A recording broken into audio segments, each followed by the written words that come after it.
오늘 말씀은 이렇게 시작합니다. 아침에 다시 성전으로 들어오시니. 자, 시간과 장소가 나옵니다. 그렇죠? 언제예요? 아침입니다. 하루가 시작되는 시간이에요. 어디예요? 성전입니다. 하나님을 예배하는 곳입니다. 예수님께서 아침에 성전에 들어오시는 것을 사람들이 보았다고 합니다. 그리고 백성들이 예수님을 찾아왔다고 하죠. 그리고 예수님은 그들을 가르치셨다라고 합니다. 그런데 아주 오래전부터 원래 성전에서 하나님의 말씀을 가르치고 있었던 사람들이 있었어요. 그리고 사람들의 신앙을 이끌어 주었던 사람들이 있었단 말입니다. 그들은 그 일을 하기 위해서 정규 과정을 밟고 훈련을 거쳐온 사람들이에요. 그 과정을 거쳐서 그 일을 할 수 있는 자격과 권위를 얻은 사람들, 그들이 누구예요? 서기관과 바리새인들이었다고요. 그래서 그들은 정규 과정을 거치지도 않고 라이센스를 얻지도 않은 예수님이 성전에서 가르치는 이런 행동들 참 못마땅해 했습니다. 누가복음 20장 1절에서 2절을 보세요. 하루는 예수께서 성전에서 백성을 가르치시며 복음을 전하실새 누가? 대제사장들과 서기관들이 장로들과 함께 가까이 와서 뭐라고 합니까? 당신이 무슨 권위로 이런 일을 하는지, 이 권위를 준 이가 누구인지 우리에게 말하라. 쉽게 말해, 네가 뭔데? 네가 뭔데 여기 와서 이러고 있어? 이 말이에요. 그죠? 심지어 예수님의 이러한 모습이 얼마나 보기가 싫었던지 이런 생각까지 했다고 합니다. 자, 누가복음 19장 47절. 예수께서 날마다 성전에서 가르치시니 제사장들과 서기관들과 백성의 지도자들이 어떤 생각을 해요? 그를 죽이려고 꾀했다. 죽이고 싶었다고 해요. 그런데 그 일이 하기가 어려웠다고 해요. 왜? 수많은 백성들이 예수님 주변에 몰려와서 예수님의 말씀에 귀를 기울이다 보니까 그 사람들 앞에서 예수님을 잡아서 죽일 방법이 없었던 거죠. 자, 이것을 이해하고 오늘 말씀을 다시 한번 봅시다. 아침에 다시 성전으로 들어오시니 백성이 다 나아오는지라. 앉으사 그들을 가르치셨다고 하죠. 그렇죠? 그럼 예수님이 성전에서 백성들을 가르치고 있었는데 누가 왔어요? 서기관들과 바리새인들이 왔다고 합니다. 오늘도 와가지고 깽판 한번 치고 싶었던 걸까요? 근데 그들이 엉뚱한 짓을 했다. 뭐 네가 뭐냐고 따지고 있었던 것이 아니라 그 뒤에 뭐라고 나와요? 음행 중에 잡힌 여자 하나를 끌고 옵니다. 그리고 사람들 앞에 그 여자를 세웠다고 해요. 그러니까 오늘은 예수님께 따지러 온 게 아니에요. 어떤 한 여인을 데리고 와서 사람들이 바글바글 몰려있는 그 앞에서 뭐라고 합니까? 4절에 예수께 말하되 선생님이여, 이 여자가 뭐 하다가 간음하다가 현장에서 잡혔습니다. 모세는, 다시 말해 성경에는 율법에 이러한 여자를 돌로 치라 명하였거니와 선생님은 어떻게 처리하라고 말씀하실 건가요? 이런 질문을 하게 돼요. 자, 여기서 일단 그들의 말이 틀린 말이 아니에요. 그들은 율법을 아주 잘 알고 있는 사람들이었죠. 분명 그들의 말대로 성경에는 이렇게 기록되어 있습니다. 신명기 22장 22절. 어떤 남자가 유부녀와 동침한 것이 드러나거든 그 동침한 남자와 그 여자를 둘 다 죽여 이스라엘 중에 악을 제할지니라. 처녀인 여자가 남자와 약혼한 후에 어떤 남자가 그를 성읍 중에서 만나 동침하면 너희는 그들을 둘 다 성읍 문으로 끌어내고 그들을 돌로 쳐 죽일 것이니 그 처녀는 성 안에 있으면서도 소리 지르지 아니하였음이요. 다시 말해 남자가 나를 겁탈하려고 할 때 소리 질러서 피할 수 있었음에도 불구하고 그러한 행동을 하지 않았다는 이유 때문에 그리고 그 남자는 그 이웃의 아내를 욕보였기 때문에 어떻게 하라? 돌로 쳐 죽여라. 너는 이같이 하여 너희 가운데서 악을 제할지니라. 그렇죠? 일단 서기관과 바리새인들의 말이 틀린 말이 아니었습니다. 분명 맞는 말이에요. 하나님은 모세를 통해서 성적인 범죄는 반드시 이렇게 처리해라. 둘 다 돌로 쳐 죽여라. 아주 단호하게 말씀하셨습니다. 그런데 여기서 우리는 하나님의 이 단호한 명령 속에 담겨 있었던 하나님의 의도와 마음을 읽을 줄 알아야 됩니다. 자, 가늠한 사람은 어떻게 하라고요? 우리나라는 이젠 이건 죄도 아니에요. 간음죄 없어졌죠. 간통죄. 근데 하나님 뭐라고 했어요? 돌로 쳐 죽여라. 어떤 사람은 이렇게 말합니다. 너무 잔인한 거 아닙니까? 사람이 실수도 할 수 있는 거 아닙니까? 하나님은 사랑이신데 어떻게 이 일 한 번만으로 그를 돌로 쳐 죽이라고 합니까? 어떤 사람이 이렇게 물어요. 근데 저는 그에게 말하고 싶어요. 거꾸로 생각해라. 하나님이 잔인한 게 아니라 그런 생각을 하는 네가 잔인하다. 여러분, 간음을 선택하는 인간들 사실 너무 잔인한 거 아닌가요? 그 일은 한 가정을 무너뜨리고 한 사람의 인생을 무너뜨리는 일이에요. 하나님은 그 일을 막고 싶었습니다. 인간이 그릇된 욕망대로 살아가는 이 일이 어떤 한 사람에게 일어나고 아무 일이 없으면, 그것이 죄로 인식되지 않으면 이 일은 퍼져나가기 시작해요. 죄의 확장성은 엄청납니다. 그죠? 누가 이렇게 하면 나도 그렇게 하고 싶어 하면서 막 퍼져나갑니다. 하나님은 그 일을 막기 위해서 이런 명령까지 주셨던 겁니다. 그러면 하나님이 이 일을 이렇게까지 처리하라고 하셨던 그 하나님의 마음은 어땠을까를 우리가 좀 읽어야 됩니다. 오죽하면 이 일을 이렇게까지 처리하라고 하셨던 걸까? 그렇죠? 여러분, 이 말씀은요, 간음한 사람을 찾아서 돌로 쳐 죽여! 라는 내용이 아니에요. 무슨 말이에요? 간음하지 말라는 내용이잖아요. 이 말은 결국 간음하지 말라는 내용이에요. 간음한 사람을 돌로 쳐 죽이라는 말은 잔인한 표현이 아니라 그만큼 이 일은 반드시 해서는 안 될 일이라는 말입니다. 여러분, 에스겔 20장 10절 이하를 보면 하나님이 애굽에서 나온 그들을 시내산에서 잠시 멈춰 세웁니다. 그죠? 지금 광야에서 얼른 가나안 땅으로 가야 될 그들에게 너희 잠시 멈춰서, 그리고 시내 광야에서 시내산에 올라와서 모세에게 율법을 주셨죠. 모세를 시내산으로 올라오라고 하잖아요. 그리고 주셨던 율법, 그 율법을 주셨던 이유가 뭐라고 나옵니까? 에스겔 20장 10절에 그러므로 내가 그들을 애굽 땅에서 나와서 광야에 이르게 하고 사람이 준행하면, 그 뒤 같이 읽어봅시다. 시작. 그로 말미암아 삶을 얻을 내 율례를 주며 내 규례를 알게 하였고 또 내가 그들을 거룩하게 하는 여호와인 줄 알게 하려고 내 안식일을 주어 그들과 나 사이에 표징을 삼았노라. 여러분, 이것을 주목해야 돼요. 사람이 준행하면 그로 말미암아 삶을 얻을 내 율례를 주었다. 이것이 하나님이 우리에게 법을 주신 이유입니다. 인간의 삶을 지킬 수 있는 울타리예요.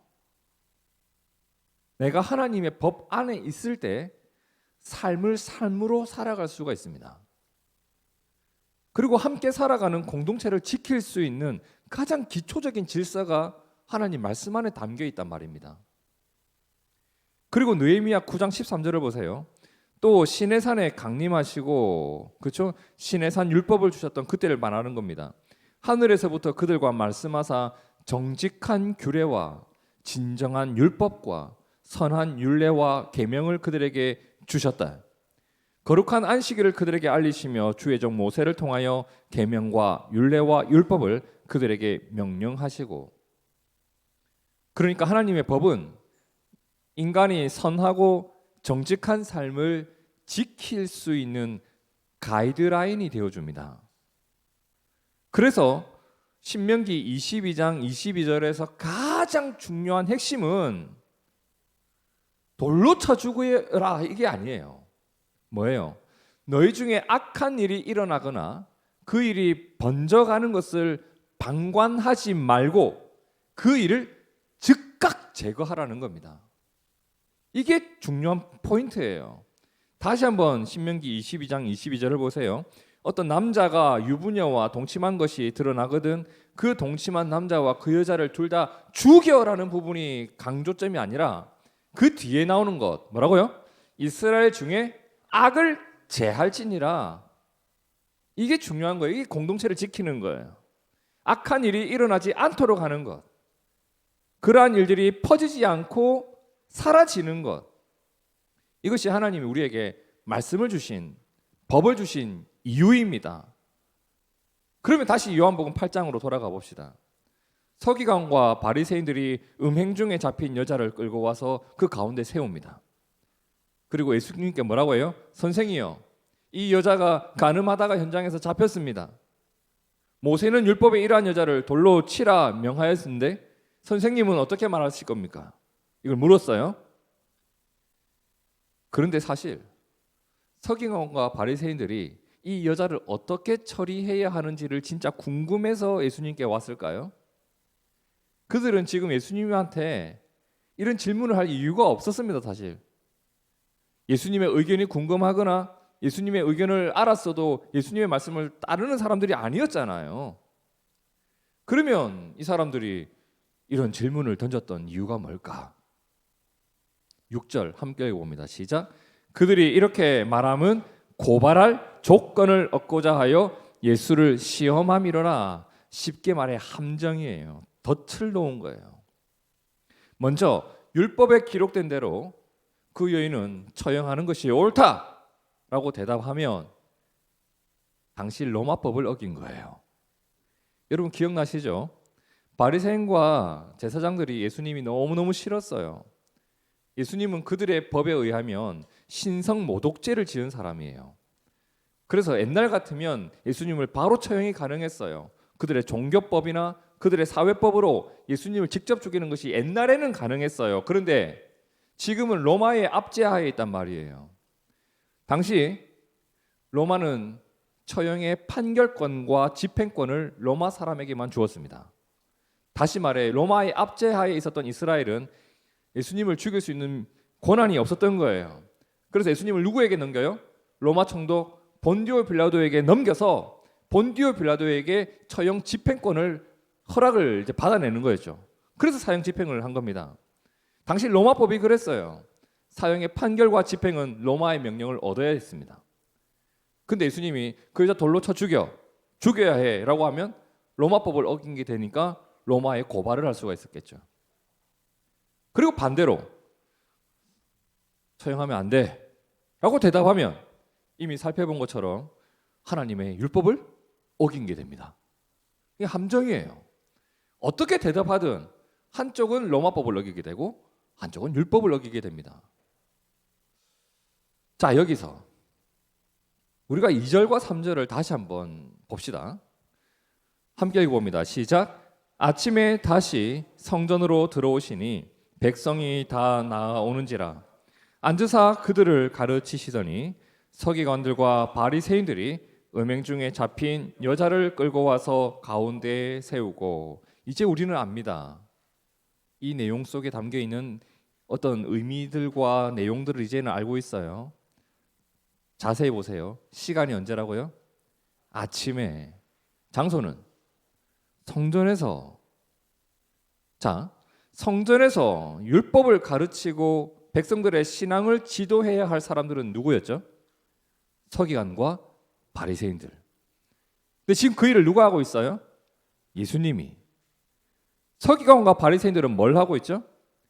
예수님을 죽이기 위해 한 여자를 끌고 왔습니다.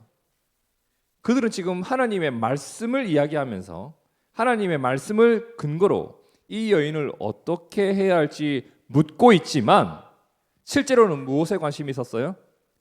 예수님을 곤경에 빠뜨리고 예수님을 죽이는 일에 관심이 있었던 겁니다. 이것이 아침부터 성전에서 그들이 하고 있었던 일이에요.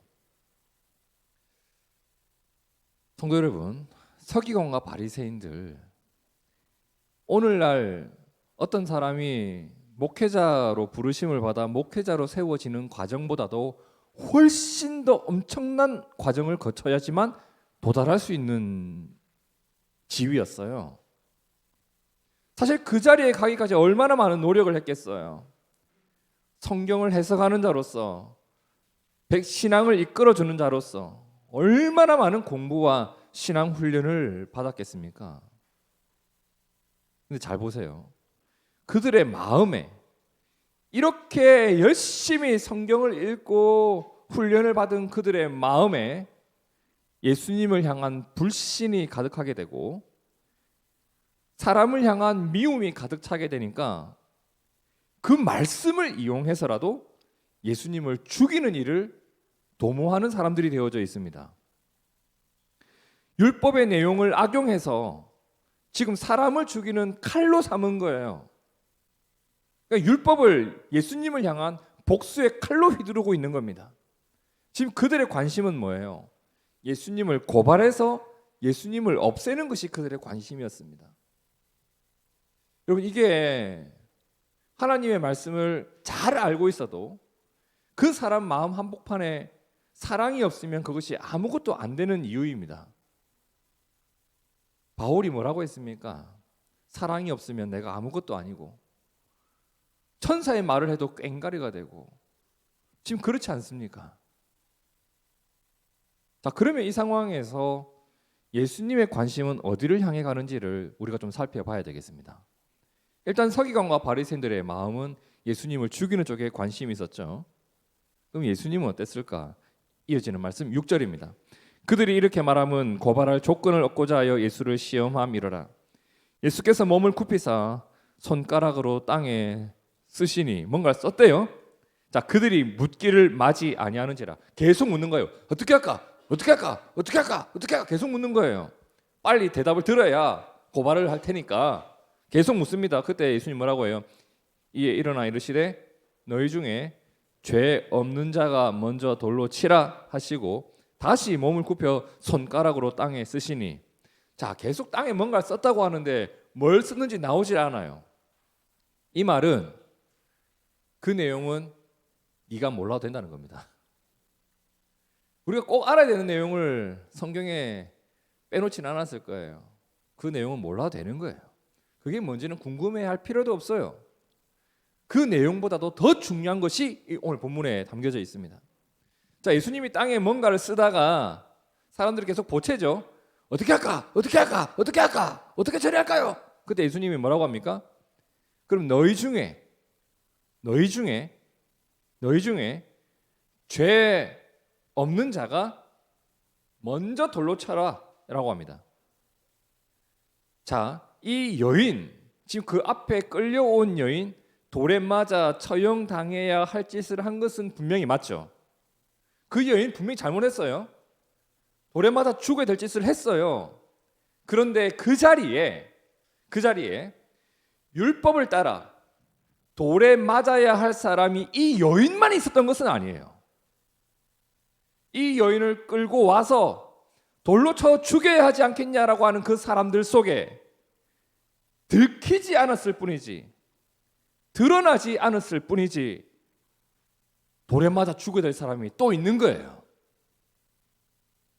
심지어 그들은 이 여인의 회개나 처벌을 위해서 이곳에 온 게 아니었어요. 무엇을 위해서? 이 여인의 죄를 이용해서 예수님을 곤경에 빠뜨리고 싶었던 악한 의도가 있었던 사람들이잖아요. 예수님 묻습니다. 그럼 너희 중에 죄 없는 자가 먼저 돌로 한번 쳐봐라. 예수님의 말씀을 듣고 난 이후에 그 자리에 있었던 사람들이 하나둘 떠나가기 시작했다고 합니다. 그리고 그 자리에 예수님과 이 여인만 남았다고 하죠. 9절 함께 읽어봅니다. 시작. 그들이 이 말씀을 듣고 양심의 가책을 느껴 어른으로 시작하여 젊은이까지 하나씩 나가고 오직 예수와 그 가운데 섰는 여자만 남았더라. 그죠? 사람들이 찔림이 있었대요. 그리고 예수님이 그녀에게 묻습니다. 예수께서 일어나사 여자 외에 아무도 없는 것을 보시고 이르시되 여자여 너를 고발하던 그들이 어디 있느냐? 너를 정죄하는 자가 없느냐? 이 여인이 뭐라고 대답하죠? 대답하되 주여 없나이다. 이제 그녀를 고발하는 사람이 하나도 남지 않았어요. 그리고 주님이 뭐라고 합니까? 예수께서 이르시되 나도 너를 정죄하지 아니하노니 가서 다시는 죄를 범하지 말라 하시니라. 여기서 우리는 주님의 관심이 어디에 있었는지, 주님의 관심이 무엇이었는지를 알게 되죠. 주님의 관심은 이 여인을 어떻게 살리는 것, 살리는 것. 이 말은 두 눈 치켜뜨고 당장이라도 돌을 던질 것 같은 그 무리에게서 이 여인을 빼오는 것을 말하는 게 아니었어요. 살려낸다라는 말은 어젯밤에 지었던 죄에서 그녀를 살려내고 욕망대로 살아가던 그 삶의 한복판에서 건져내고 죄 때문에 죽음을 맞이하는 것이 아니라 다시 한번 새로운 삶의 기회를 주는 것, 이게 주님의 관심이었어요. 그러면 주님은 그녀를 살려줬으니까 율법을 어긴 게 되나요? 어때요? 주님은 율법 어긴 거예요? 아니죠. 주님은 그녀의 죄를 대신해서 그리고 그녀를 정죄하여서 그녀를 끌고 온 그 사람들의 죄를 대신해서 십자가를 지시는 분이 예수님이셨던 겁니다. 예수님은 율법을 어긴 게 아니라 율법대로 하되 본인이 그 죄를 감당하신 분이세요. 자, 요한일서 4장 9절 10절 우리 함께 읽어보겠습니다. 시작. 하나님의 사랑이 우리에게 이렇게 나타난 바 되었으니 하나님이 자기의 독생자를 세상에 보내심은 그로 말미암아 우리를 살리려 하심이라. 사랑은 여기 있으니 우리가 하나님을 사랑한 것이 아니요 우리를 사랑하사 우리 죄를 속하기 위하여 화목 제물로 그 아들을 보내셨음이라. 그렇죠. 주님은 우리를 살리시기 위해 이 땅에 오셨고 그 일을 이루신 분입니다. 그날도 주님의 관심은 그녀를 살리는 것, 더 나아가 주님을 죽이러 왔던 그들을 살리는 것, 이것이 주님의 관심이었던 겁니다. 그럼 이제 오늘 말씀을 정리하기 위해서 다시 한번 그날의 사건이 시작되었던 그 첫 모습, 요한복음 8장 2절에서 4절을 다시 한번 봅시다. 아침에 다시 성전으로 들어오시니 백성이 다 나오는지라 앉으사 그들을 가르치시더니 서기관들과 바리새인들이 음행 중에 잡힌 여자를 끌고 와서 가운데 세우고 예수께 말하되 선생이여 이 여자가 간음하다가 현장에서 잡혔나이다.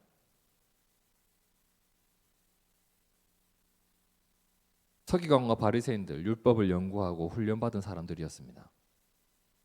하지만 그 훈련과 그 수많은 공부 이후에도 그 마음속에 미움과 증오가 가득 찼을 때 그들은 율법을 아는 자답게 살지 못했단 말입니다.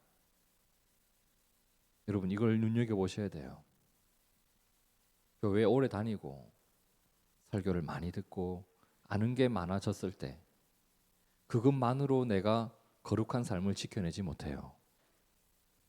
성령께서 내 마음에 미움과 증오를 털어내게 하셔야 돼요.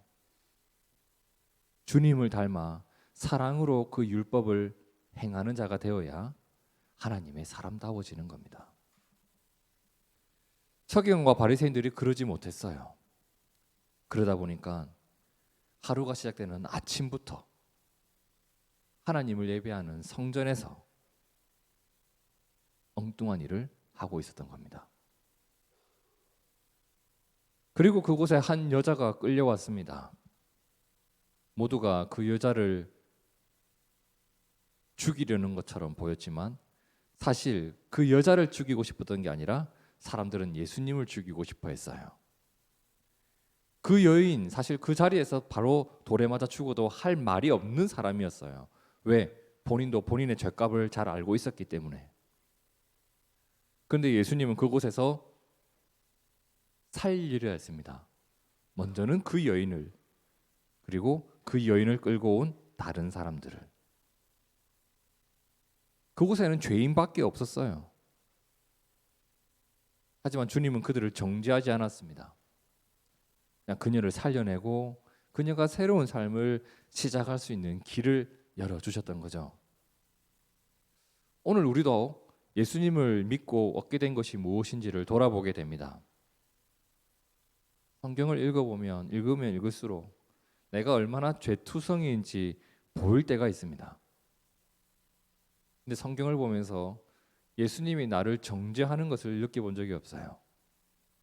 예수님은 나의 죄를 알게 하시고 그 죄를 대신 지신 그분의 십자가만을 우리에게 보여주셨습니다.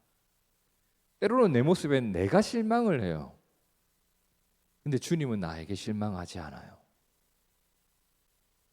로마서 8장 1절에 그러므로 이제 그리스도 예수 안에 있는 자에게는 결코 정죄함이 없나니 이는 그리스도 예수 안에 있는 생명의 성령의 법이 죄와 사망의 법에서 너를 해방하였음이라. 우리를 죄의 결과인 죽음에서 살려내셨습니다. 그리고 구원받은 자로서의 삶으로 우리를 이끌어갑니다. 이것이 주님이 우리에게 베풀어 주신 구원이고 예수님의 은혜인 겁니다. 그러면 내가 예수님으로 인해서 구원받은 자로서 내가 하나님을 사랑하면서 살아가는 내 모든 삶의 흔적들, 내 삶의 발걸음, 이 모든 것은 사실 이미 주님의 은혜가 녹아있는 삶인 거예요. 주님은 우리를 선하신 하나님의 뜻 안에서 살아가는 자로 초청하십니다. 자, 11절 함께 읽어볼까요? 시작. 대답하되 주여 없나이다. 예수께서 이르시되 나도 너를 정죄하지 아니하노니 가서 다시는 죄를 범하지 말라 하시니라. 그렇습니다. 오늘 말씀에 나오는 그 서기관과 바리새인 같은 모습이 없어야 되겠습니다. 마음속에 미움이 차서 누군가를 증오하면서 율법을 휘두르는 거, 이런 게 없어야 되겠습니다. 그리고 우리를 살리시는 주님 안에서 죄에 대하여 자유하고 선하신 하나님 말씀 안에서 살아가는 삶으로 초청하신 그분의 초청에 응하며 살아가는 것, 그것이 우리를 새 삶으로 이끌어 줄 것을 믿습니다. 주님은 우리를 살리십니다. 나를 살리신 그 주님의 부르심을 소중히 여길 줄 알고 나에게 베풀어 주신 그 새 삶을 감사히 살아갈 수 있는 우리가 되었으면 좋겠습니다. 함께 기도하겠습니다.